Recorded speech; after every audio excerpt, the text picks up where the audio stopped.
تو کیا آپ جانتے ہیں کہ رمضان کے 30 روزے رکھنے سے ہمارے شریر پر کیا اثر ہوتا ہے؟ اس پر جاپانی سائنسدان نے ایک بڑی کھوج کی ہے جس کا جاننا ہر مسلمان کے لیے بے حد ضروری ہے۔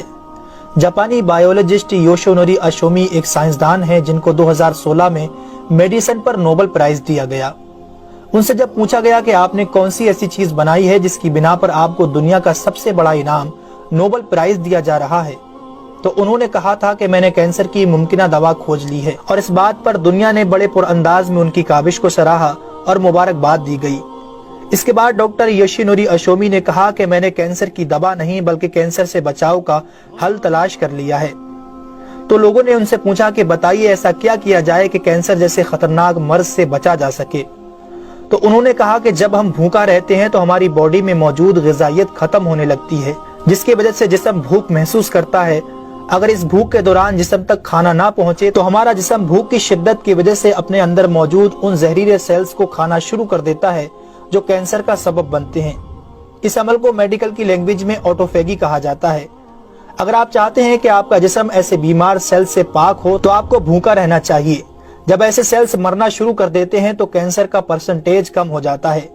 اس کے بعد جاپانی سائنسدان سے پوچھا گیا کہ انسان کو سال بھر میں کتنے دن بھوکا رہنا چاہیے کہ اس میں کینسر نہ پایا جائے؟ تو انہوں نے کہا کہ اگر 20 سے 25 دن کم سے کم اور 9 سے 10 گھنٹے بھوکا رہا جائے تو اس کی باڈی ایسے تمام زہریلے سیلز کو کھا جائے گی اور اس میں کینسر نہیں ہوگا۔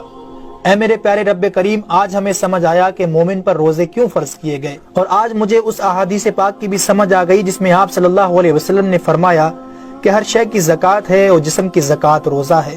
سبحان اللہ! میں قربان جاؤں ایسے سچے دین پر جس نے عبادت کے اندر بھی بیماریوں کا علاج رکھا ہے۔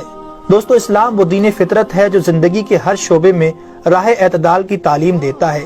اس لیے آج نہ صرف مغرب میں زیادہ کھانے کو ناپسند کیا جاتا ہے بلکہ اسے انسانی صحت کے لیے بھی نقصان دہ سمجھا جاتا ہے۔ اللہ تعالیٰ نے اپنے پیارے محبوب حضرت محمد صلی اللہ علیہ وسلم پر وحی نازل فرمائی، کھاؤ پیو اور حد سے نہ بڑھو، بے شک وہ حد سے بڑھنے والوں کو پسند نہیں فرماتا۔ اس کے علاوہ حضرت ابو ہریرہ رضی اللہ تعالیٰ عنہ سے روایت ہے کہ رسول اکرم صلی اللہ علیہ وسلم نے ارشاد فرمایا، کھاؤ پیو اور پہنو اور خیرات کرو بغیر فضول خرچی اور تکبر کیے۔ دوستو، انسان کو کھانے کی صرف تھوڑی سی مقدار کی ضرورت ہے جو انسانی جسم میں توانائی پیدا کر سکے، جتنی توانائی انسانی زندگی کے لیے ضروری ہے، اور جس سے اس کی صحت اچھی رہے اور وہ اپنی روزمرہ کی ذمہ داریاں پوری کر سکے۔